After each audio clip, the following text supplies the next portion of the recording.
as you see here, we've got at this point 9,800 hands, and that's the breakdown of our stats.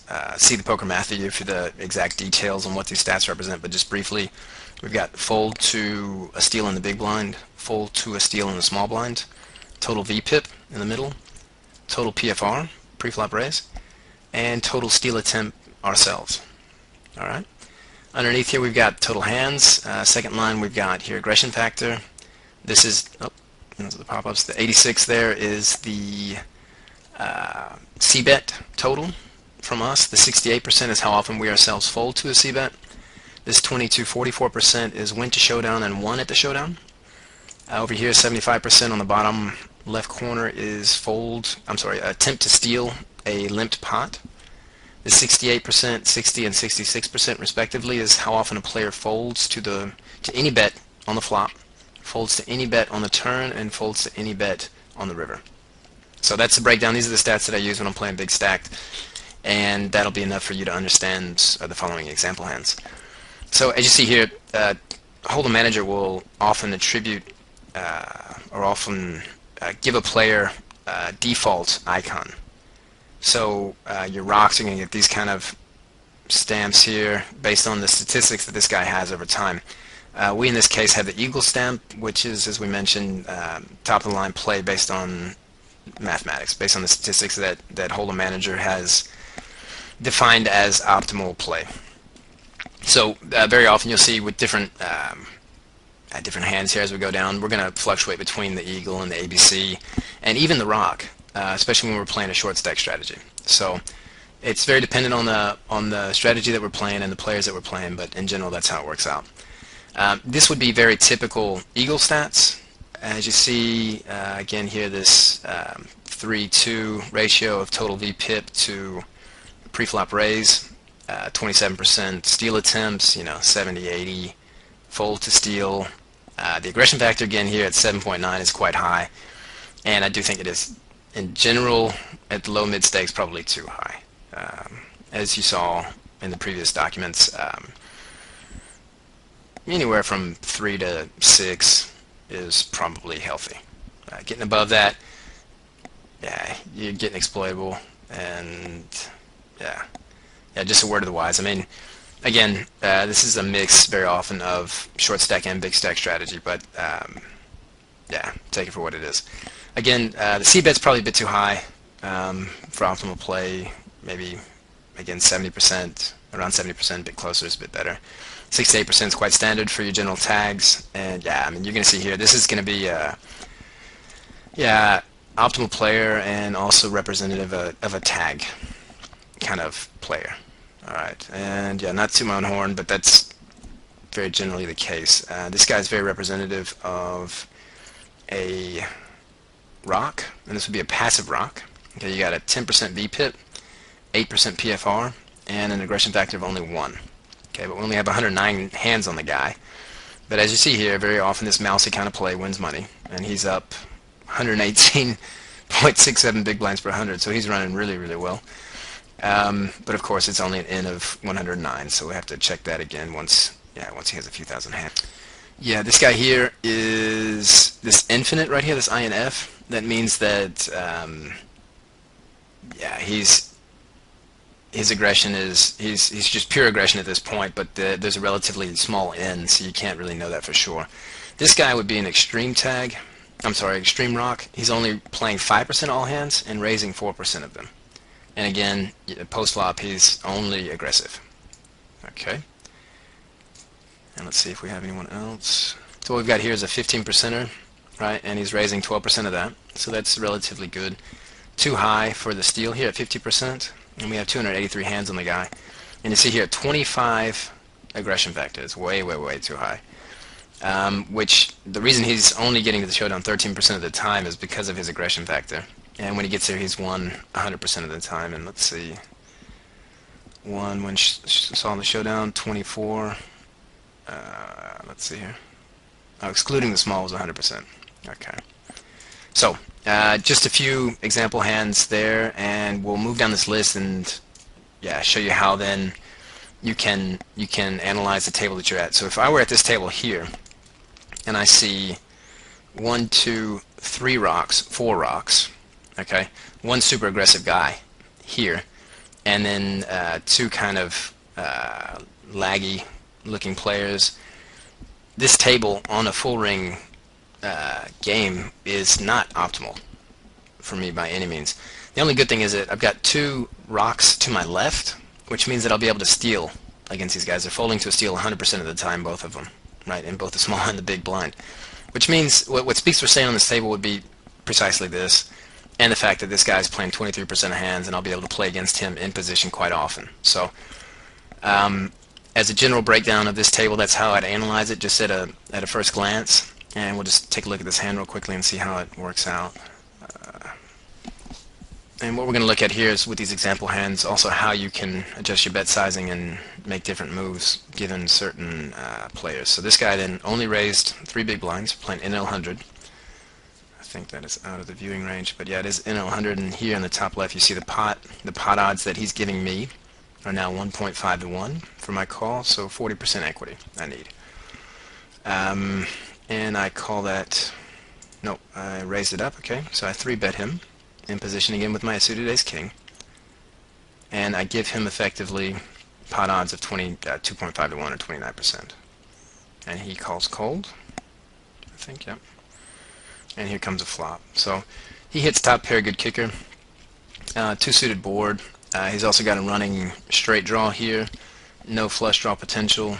The fact that we both hit top pair, let's say the fact that we both paired the king, is only going to happen actually one time in a little over 8. So it's, I mean, his hand, from his perspective, a lot of people, I mean, you're going to lose a lot of money playing less than top pair, top kicker.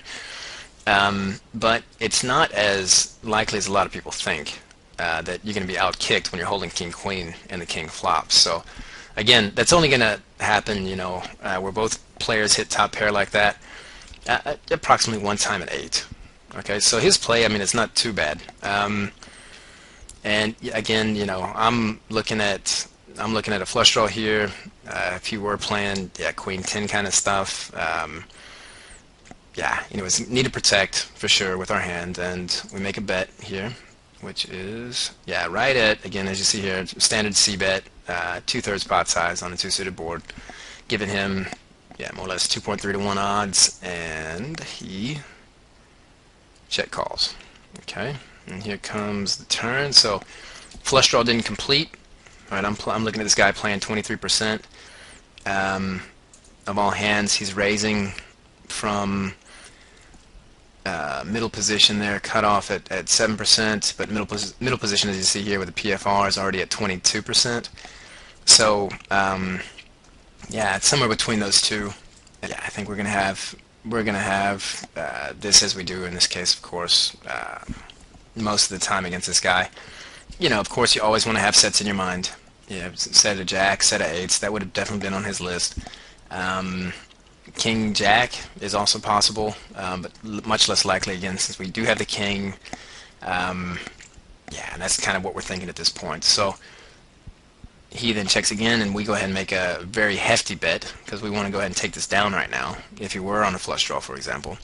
And we bet almost pot. Okay, and that gives him then pot odds of, again, 2 to 1. He needs 31% to make that call. He's not going to have that in a million years on a flush draw. If he did have the flush draw alone, it would only be basically 19%, and a 19% chance that he would then hit on the river, which is why we made that bet. And so he then comes over the top with a check raise, which is scary as hell, because again, aggression factor 2.1, check raise on the turn is only 25% with an N of 4. That, you know, in a lot of cases is going to be a semi-bluff raise here with the flush draw. A lot of times that is going to be a pair of 8s or a pair of jacks, or even funky turn set, yeah, if you had a pair of 5s here, or again 2 pair better. And so, yeah, it's a tight spot, but, you know, we've come so far and we're not going to punk out on that hand, so of course we call it all in and come into the turn, or come into the river with 93% equity advantage. Yeah, and that's how it went down. So again here, ace king late, and as you see here, we've got ABC stats. And at this point, we've got 6,000 hands. Aggression factor is a bit smaller, 2-3 more or less. Split again, VPIP to PFR. And what we want to do here is, on this table, it's a bit more colorful. We've got here, okay, it's a guy only with 39 hands, but Holdem manager's already given him the cell phone here. And that means a calling station. So he's playing every third hand and only raising, 3% of that. So passive post flop 1.2, and again, the end's too small to really look into this too deeply, but you're already starting to see tendencies. All right. So that would be, typical calling station. We've got a guy over here who's got 1.2 thousand hands, 1.8 aggression factor. It's respectable. He's only getting to the showdown 16%, however, and winning 48% when he does get there. So what this kind of tells me is, really, in general, this would be kind of akin to a loose passive opponent. So he's playing 1 out of every 6 hands, 7 hands, and only raising 4% of that. All right, and post flop, he's only got an aggression factor of 1.8%, and that's quite low. So again, good customer, good guy to have to your right, since he is relatively passive. I'm sorry, to your left, even if you have to choose. That would be an example of this guy. We've got here the calling station. This icon here is a whale, so it's a big fish. The reason for that is he's played 9 out of 10 hands here, 89% of the 45 hands he's seen, he's played, and he's only raised 2%. Okay, and then post flop, he's super passive at 0.7. All right, and he's getting to the showdown, even given those stats, 36% of the time. All right, and that means he's played 9 hands in 10, and of those hands, right, he's gone to the showdown 36% of the time. So this guy's a whale, which is a big fish, and that's the icon for that, defaulted. Again, from Holdem Manager. This guy here, typical gambler. Okay, he's got the dice here, he's rolling the dice. He's playing 29% of all hands, only raising 8%. His steal raise percentage is only 5. So that means even though he is a bit crazy, right, when he does make a steal raise, that's a really tight range. So don't confuse this 29% of all hands that he's playing with this number here. For example, when you are making your decisions, that 5% is really tight. That 5% range, if you go to your calculator, looks like this. At 9s or better, or ace queen, and let's say you're playing your infamous ace king against that. You're only at 48% against that entire range. If you're playing 8s, for example, that range is dominating you, because you've only got 35% equity against that 5% range. So even though he is super loose pre-flop and rarely raises, when he does raise, it's a tighter range. So don't confuse those two numbers. Post-flop, for as loose as he is, he's a really loose, aggressive player post-flop. So I would, if I were to give him a term, I would say loose, passive, aggressive. Okay, he's playing every third hand, only raising every 12th pre-flop. But post-flop, he's at 5.7 aggression factor, which is super high. Yeah, and yeah, that's how it works out. This is your typical gambler. He's seen a lot of flops. When he does see the flops, he's trying to push them off. He's trying to push you off of hands. He's very aggressive, and he's got a really wide range. So difficult guy. This is not an easy player to play against as such. Kind of this again lag style where he's a bit passive pre-flop, but super aggressive post-flop. See if there's anybody else who's really interesting here. We've got another typical rock, right? 11% total VPIP, raising again 2/3 of that at 7%, and if he's still raising at 7%, that's to be taken seriously. He's got a post-flop aggression factor of 2.1. I mean, this is actually textbook rock stats. Getting to the showdown 24% and winning 54% of that. Good. And with this guy, we've got 859 hands, so these numbers you can really start to trust. Okay, guys, the next thing we want to look at here is this one. Same amount of hands, same stats, and for us. And we've got a couple of different types of players here, as you'll see. These guys didn't get any default icons, but they're good to look at. Very solid stats from this guy here. This does a 15% total VPIP, and he's raising again 9% 2/3 ratio. Anytime you see that ratio, yeah, you have it's just a quick heads up. Okay, the guy has it's more likely that he knows what he's doing.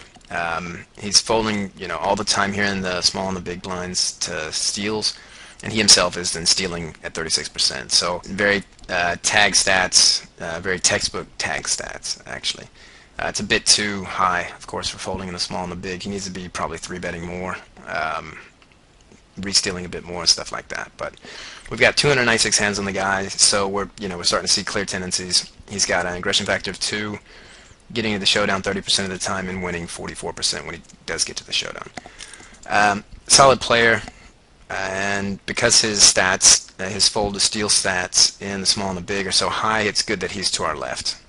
Okay, a 2 aggression factor is a decent aggression, but not too aggressive. So it's a guy that you can have to your left. Okay, this guy here would be more or less his aggressive cousin. He's playing 18% of all hands he gets, and he's raising 17%. So if he's playing, he's raising. Again, we have a sample size of 258 hands on him, but his aggression factor here, have a look, is 6. All right, so he's super aggressive post flop. And because of that aggression, he's only getting to the showdown 13% of the time, and winning when he does get there 100%. So, tricky guy, not one we want to necessarily have to our left, but he is, at this point, to our left. Now we've got this guy here. We only have an N of 6. Okay, so he's basically an unknown, so you can throw all these stats out. The only thing I would really look at is, we've got the 67%. That means that he played 4 of those 6 hands already. So he's come to the table ready to go. That's really the only thing we can know about this guy right now. And as you see here, this is the replayer, and he did play the suited 8-jack in the small blind. Probably calling it cold, given my hand and knowing how I play. Here we've got another rock. Very typical rock, only 76 hands, but again, 12% total VPIP, and he's raising almost all of those, stealing at 36%. Not getting to the showdown much because of his infinite aggression, more than likely. And yeah, a guy to avoid if you don't have a really strong holding or a very strong speculative hand in position. Again, you're going to have really good implied odds. Okay, went to showdown 14%. In my opinion, of course, our sample size is very small, but that 14% is not necessarily because he's being pushed off of hands, but because he's pushing others off of hands. So with a higher sample size, we'll see how that works out. But this guy, I think you're going to have decent implied odds against him whenever you do have really strong holdings, and that would be something you would keep in mind against him. Here we've got a typical, let's see here, yeah, loose aggressive kind of guy. And his steal attempt is 81%, which is way too high. We have a sample size of 236 hands. Post flop is only at 2%, so I would say he's more of like a lag, kind of a passive lag post flop at 2%. A lot of these guys with these stats are going to be here at 4 and 6 aggression factors, just like this guy over here. So yeah, kind of a standard lag as such. Let's see if there's anyone else interesting here at this table. We've got this guy as well, but that's good enough. Let's see how this hand went down. This guy min raised. Okay, we're playing in a 100. And okay, if you want to mouse over his PFR, early position raise is raise first is 11%, and we have an N of 76, as you guys see there in the parentheses. So that 11% range, if we were to go to our calculator, would look like this, more or less. And we've got ace king, which gives us offsuit, which gives us 60% equity against that entire range. If sevens are better, ace 9 or queen, king jack. So plays on, and we raise to 3.5 times his bet, and this guy then calls with the jack 8 suited, as does this guy behind us. So min raise here, early position, we re-raise 3.5 times, and the jack 8 guy suited calls it cold and then donks into this pot. So he makes a donk bet. That means that he doesn't allow the preflop aggressor to make his standard continuation bet Rather, he bets before him. So that's a so-called donk bet. And again, it's a positional move. It's irrespective of your holding. But he donks with flush draw, essentially. And, okay, running a running straight, say. And Fogey here takes off, and we then re-raise. Okay, up to two and a half times his bet. And he needs then 21% to make that call. And he's only got 19% for the one card flush draw.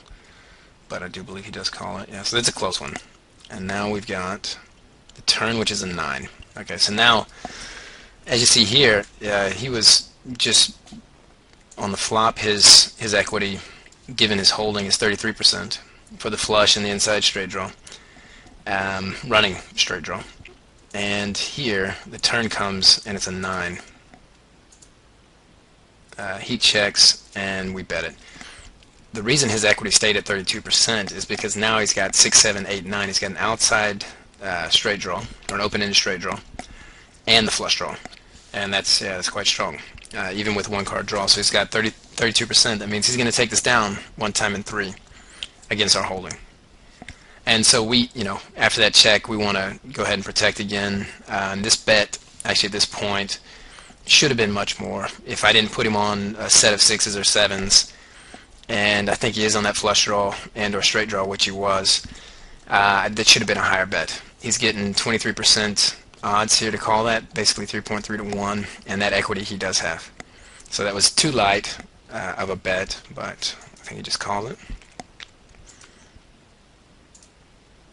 Okay, and then the queen comes, and he misses.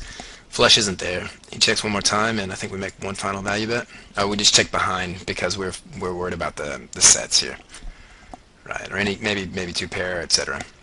So yeah, that's how that went down.